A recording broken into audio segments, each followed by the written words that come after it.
Now, during the time that the buildings were on fire, everybody who was caught above the floors, especially in Tower 2, for the most part had no way out.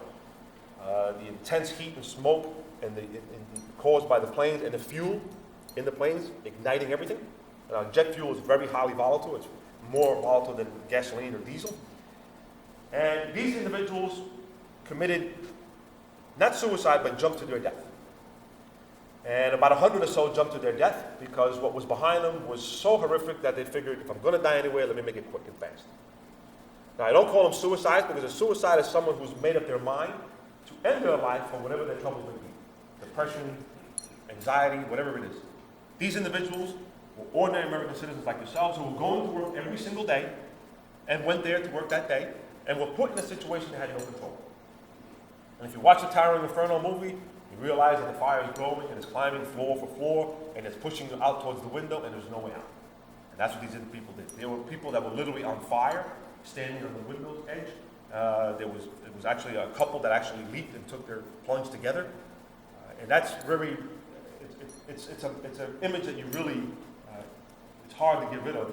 But that bottom picture there, you see, it's probably about 20, 25 people standing on the edge of that window. And eventually, they all left to their death because the fire and intense heat behind them, it was just too horrific. They knew they were going to die, so let's just get it over with and leave. So it's amazing what people are put through in these times here.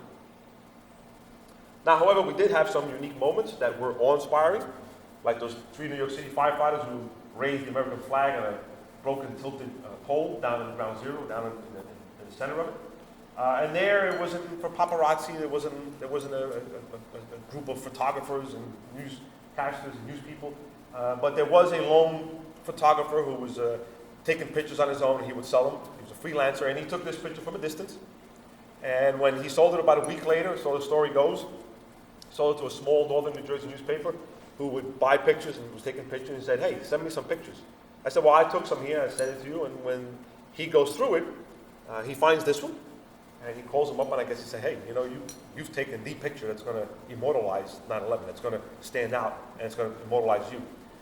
Now, in modern American history, there's been, Gene's going to love this, there's been 2 flag raisings which have meant so much to the American people. The first one was in the 6 or 7 Marines and 1 Navy corpsman raised the flag at Mount Suribachi in Iwo Jima, and the raising of the American flag at Ground Zero that have meant so much. Now, for years, this flag had disappeared. It has since come back, and it is displayed at the museum, or a fragment of it. They claimed they tested it, they did whatever they did, and they said that was the flag, whatever was left of it, there. Now, this is in a part of the museum. It's a very small part where no photography is taken. So you wonder how I got it. Well, I was able, one day when I was working, I was able to go down there and I was able to take a picture, and I was so embarrassed that I was walking around with my cell phone like this, just walking around taking a picture, not realizing that I took it from the wrong angle and you see the glare of the spotlight. And I've been too embarrassed to go down there and take another one, so I said, "This is it, I'm never doing that again." But they don't allow photos in this small section of the museum. Now, our president, shortly after the attacks, came down. You see he's not dressed in a suit and tie. There's no teleprompters, no fancy speeches, no speakers. You rarely see any Secret Service around him. He runs up to the pile and he starts thanking everybody. Problem is they couldn't hear him. So somebody yelled up, "Mr. President, we appreciate you here, but we can't hear you." So he happens to glance down, and there's a bullhorn on the table down below. So he runs down, grabs the bullhorn, runs back up, and if you Google this, it is called the bullhorn moment. And here he starts thanking all the rescuers and workers there, telling them that your country's behind you, that the world is behind you, and soon those who committed this cowardly act will hear from us very soon. And effectively, on this note started the war on terror, which unfortunately to this day we are still fighting, and probably for the rest of our lives. The Empire State Building is a very beautiful building. This is the building that King Kong climbed several times. But it has its beautiful outdoor lights, and for most of the time during the recovery stage and the cleaning, they kept it shining red, white, and blue, which kind of inspired those, especially those that were working there, especially the midnight tour, because if you know, at midnight, or around midnight, if you look up at the Empire State Building, boop, all the lights go out, and it gets dark. So sometimes you work the midnight tour, you know, you didn't get the football players, and you didn't get the famous singers and actors, and so we were kind of sometimes forgotten about, but we still had a job to do, even on a midnight tour. Now, even something special that happened in England, Prime Minister Tony Blair pledged that Britain would stand full square alongside the United States, and any threat on the United States would be considered a threat to the British Empire, or the British United Kingdom. And Her Majesty Queen Elizabeth II did something that had never been done before. When she's in her residence, the rampart is always flying above her residence. And at the changing of the guard, which happens every day they play God Save the Queen. On this day, he or she instructed the regimental band to play the United States national anthem in honor of the United States, of those who have perished, and the solidarity between the two nations. Now, this piece of steel here has the category of column 1001-B. It stands 36 feet, weighing in at 58 tons. It's one of the principal foundation pillars that was rising from the ground up to hold the building. Now, this particular piece of steel here, I refer to it as our perfect ashlar. And if you're a Mason, you understand what that means. And if non-Masons, when you join the fraternity, our operative Masons that built these magnificent cathedrals and castles were stone operative Masons. And they would hew a rough stone, chisel it and square it perfectly to fit that building. Well, we're not operative Masons anymore, we're speculative Masons, and now it's intended that we chisel ourselves. And hopefully we chisel the profane, that we become that perfect stone when we meet our Maker. Well, this here, what I refer to as our perfect ashlar, because as we were moving debris away from more and more away from the pit, more of the steel was being exposed, and something was happening. People were leaving insignias of their units or their comrades.